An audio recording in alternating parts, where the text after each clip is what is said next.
Huntsman, as we'll be doing with the legislature and the governor and everyone else who would listen, exactly what's happened here, because it's perhaps a little confusing to you as it is to us. Power grabs are terrible things in bureaucracies. People come from New York State and they are determined to take over one way or another. If they can't do it through the normal process, they'll figure out another way, and they usually don't last very long. But I'd like to, I've asked our attorney to be here, Ron Moffett, because I want him to keep exact minutes of what I'm going to talk about, because they'll end up in court someday as I'll be facing Vivian? Yeah, whatever her name is.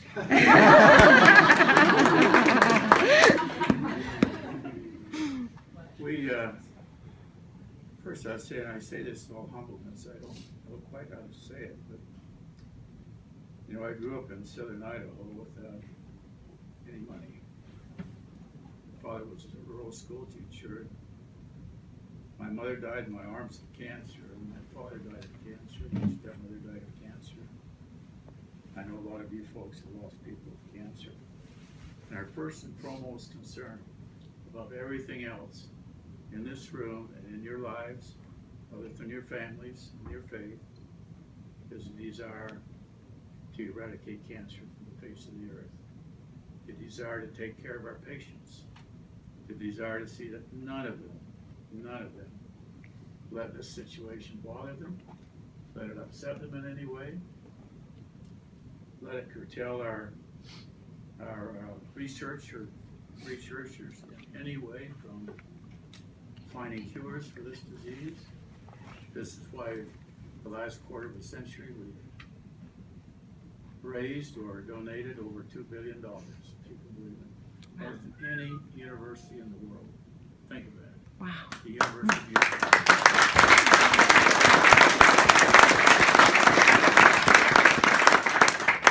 We've done this through a remarkable team of people. Yes, the families put in hundreds of millions of dollars. A lot of it I had to borrow and go out and build businesses to pay them back. I knew that our cause was just, and God would bless us. I knew that 1 out of 2 men and 1 out of 3 women had cancer, and that we had to solve it. And we can't solve it unless we work together in unity. And so we brought the best teams of the world into this institution.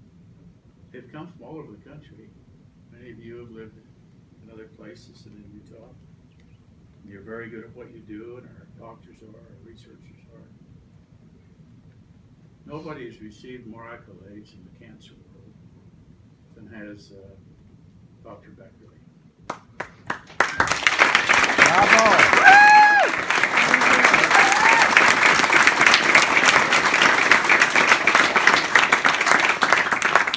Sought after by every major cancer institute. She was recognized by the Vice President of the United States and the Huntsman Cancer Institute as one of the 5 most outstanding in America. I was going to say you brought it home.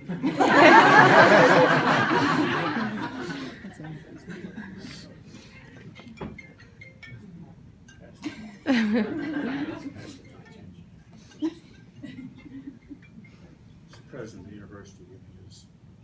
I said, either by 10, tell me whether you're going to go ahead with this idiotic, ridiculous, non-workable plan, or whether you want us to continue to build with safety and advancement and great breakthroughs and unity and love and support. But our meeting will start at 10, and if you have, Mr. President, I know you're not a man of great strength. He's not. He's a pushover. Mm-hmm. So he gets a lady like Vivian Leigh, who came when the first day she came and met me. I said to the president, we've got trouble on our hands, because she said, you know, we'd all be better off if we were just part of the university hospital. This isn't anything really special up here. This is just it should be all part of the hospital. You could do some research.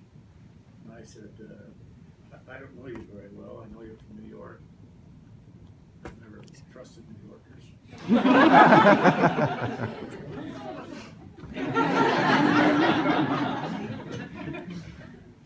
You know what I mean? I trust those who are honest from all over.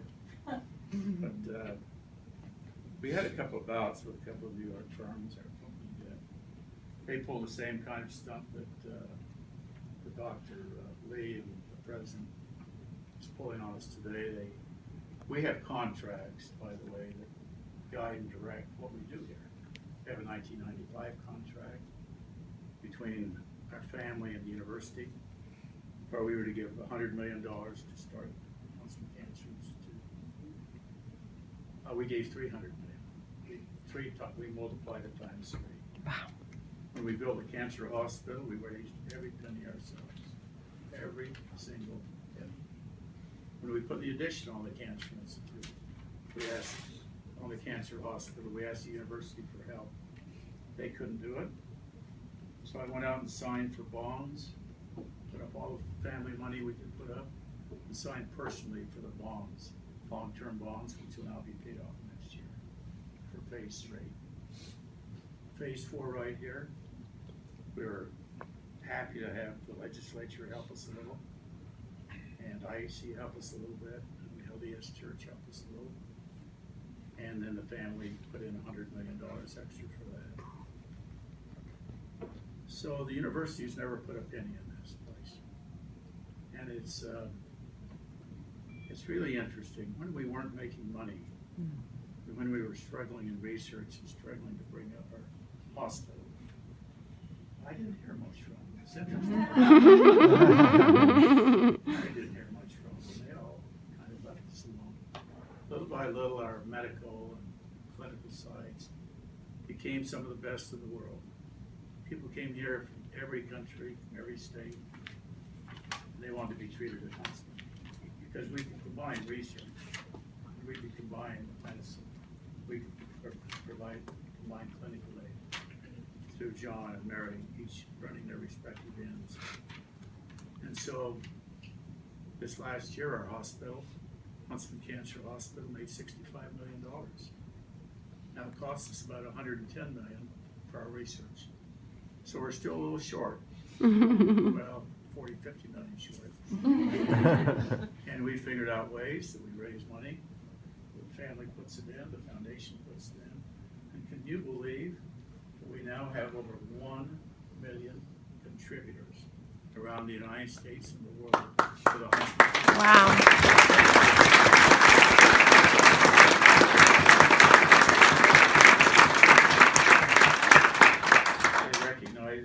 Recognize it as a place of great beauty, great quality. The National Institutes of Health gave it an exceptional rating, the highest possible, only 5 other cancer institutes. And with over 1 million donors, which is many, many, many times the number of donors that go that give money to the University of Utah or to the medical school, we all of a sudden became the object of the affection of Dr. Lee. You've heard the old term, follow the money. So when we started making money, they decided that it was time for them to move in and use that money we're making, not for research, but for other needs of the university hospital, which is totally in violation of all 3 of our agreements that I hold here in my hand. They're all legally binding agreements that allow us to go ahead, take them to court, which we're going to do. Woo. Whether it's Good. All right.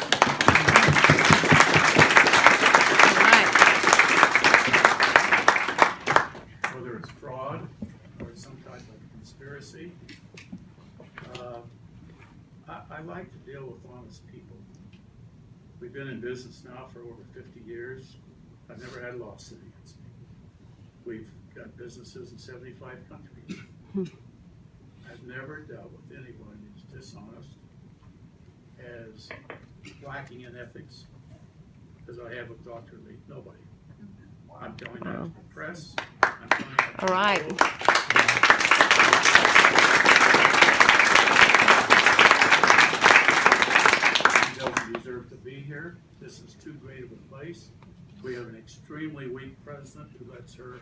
determine the path. There is absolutely no excuse for this type of a meeting today, none whatsoever. What can Mary we is do to get her regarded kicked out? as the finest leader of any cancer institute in America, even the Vice President of the United States.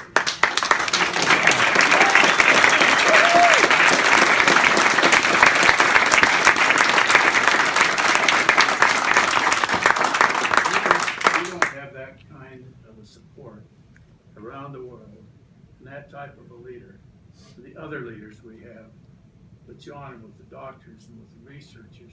I mean, every time I come over here, it's hard to not shed a tear because there's such great unity and great love with one another, and tremendous teamwork. And somebody thinks that they can get ahead personally by breaking this up and by doing something. Well, I'll tell you now, they're not going to break it up. They don't have a prayer. This is going to be a temporary bump in the road. We're going to focus our attention on the cancer patients, on the cancer research. You'll look back on this and it'll be a bit humorous. This girlfriend of Dr. Lee, who she's bringing in from New York to take over today, supposedly. Michigan. Or It's all the same. I have nothing against her whatsoever. I feel sorry for her. I think it's a dirty trick to throw someone in. They never ask the family about it. I'm chairman of this institution. As chairman of the board, you'd think I would know better. Yes, As a sir. major That is contributor, so wrong. You'd think that you would at least be notified. Let me tell you what happened, how Mary got notified. This is how lowbrow this thing has gotten. Don't take it to the patients. Don't let anybody in the staff. I mean, you know, we have to build these patients' hope. We can't carry this message outside our hearts and our room, but we're at the time where the president of the university said, we'd like to begin a new 8-year contract with the Huntsman family. Because we've had, as I mentioned, 3 contracts that I hold my hand. One in 1995, one in 1907, and one in 2013. 2007. The one in 2013, the university still owes Huntsman Cancer Institute $65 million they haven't paid us. They kept that much of our money so that they can kind of put it where they want to